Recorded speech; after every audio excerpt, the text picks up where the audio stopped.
Okay, all right, Fiber One.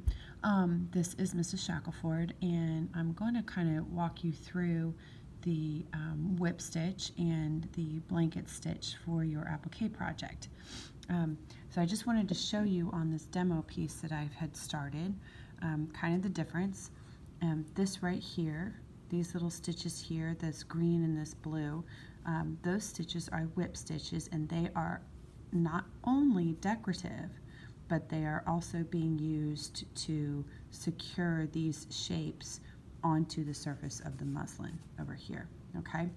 The way I approached this particular piece is I did the background first, okay? So I went ahead and did the blue, the purple, and cut out all of my shapes, okay? Over here, here's my sample, and they're cut out shapes all ready to go. And then I started by just stitching down the edge of this blue. And then the next thing I did is I came in and I stitched in the edge of this purple, then this dark purple, and I used these stitches here as decoration and security stitches, okay? So they're the ones securing it to the muslin. Once I got all of these pieces attached, then at the very end I went around and did the blanket stitch all the way around the edge. And you can see I changed it up. So I chose to use purple over here. I switched it up to the lime green, and I kind of made a match the colors of the whip stitches that I used to secure the pieces down. Okay, that was me.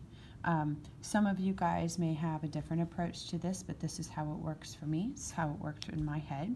So I'm going to go ahead and show you the whip stitch. Just know that they don't have to be really short ones. You can create short ones if you want.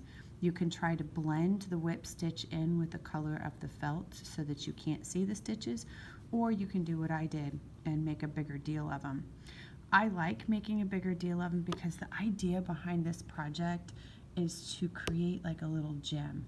And within that little gem, I always think of things that sparkle and lots of little details, and these are just going to be part of what makes this a little gem. You can see up here I started enhancing. Once I got all of these pieces down, I then came in and I could start decorating with my little stitches up here. This sun was added on later. So the sun was stitched on top of the blue, so I didn't have to cut a hole through the blue. So you just layer that. This is 3 layers of felt thick, the blue, the orange, and then the yellow on top. Okay, so you could treat that, I treated that similar to the pennies.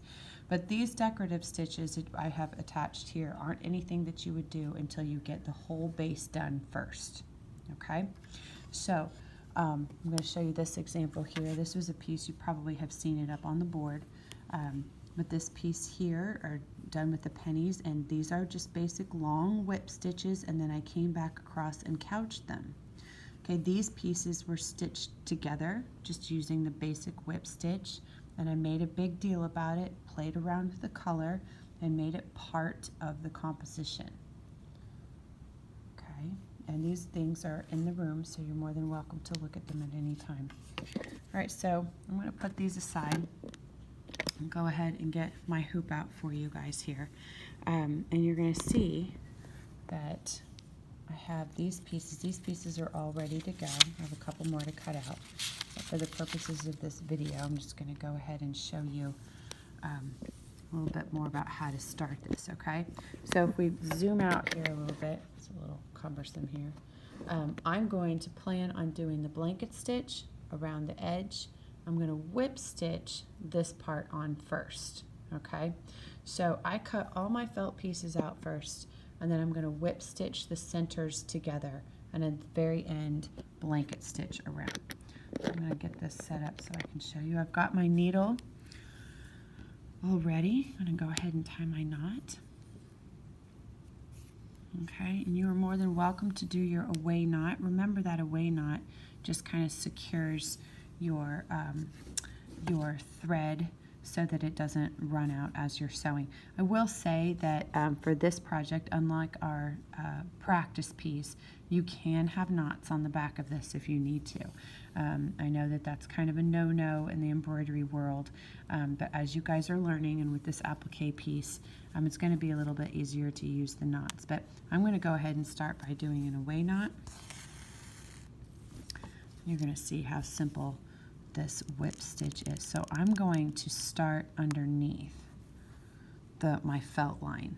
Okay, I'm not going to start by coming up, and the reason I'm doing that is because I don't want to poke up through the felt. I want to poke down through the felt on this whip stitch. It just kind of help keep everything in place where I want it to be. So I'm going to make a big deal about the whip stitch. You can make it smaller if you would like to attach it. I'm going to make a bigger deal about it because I like those lines. I like the fact this blue is slightly greener than the background. And then you can decide how close you want them. I'm going to have mine a little bit further apart.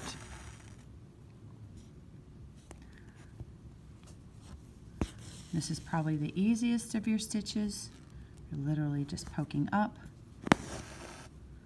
and going down.